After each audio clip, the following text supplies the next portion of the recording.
ګلپاڼه بیا اسلام آباد ته د کومو کارونو دپاره تللې ده. که غواړئ چې تاسو هم خبر شئ نو دا ویډیو سره تر اخره پورې وګورئ او که زموږ چینل باندې نوي زموږ چینل هم سبسکرایب کړئ. دوستانو د خلکو اداکارانو ته هم ډیر زیات خیال وي او دغه شانتې فنکارانو ته هم ډیر زیات خیال وي چې چرته ځي او څه کارونه کوي. دوستانو پرون ګلپاڼې په خپل سټورۍ باندې ویډیو اپلوډ کړې وه چې پکې لیکلي وو چې زه زما دویم کور اسلام آباد ته راغلی یم.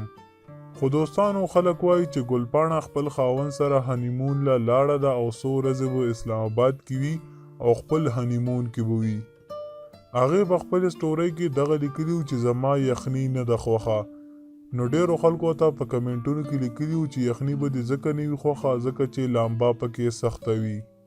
او دا هم ورته خلکو لیکلي وو چې ډیر زیات خیال کوه هسې نه خاوند درله طلاق درکړي.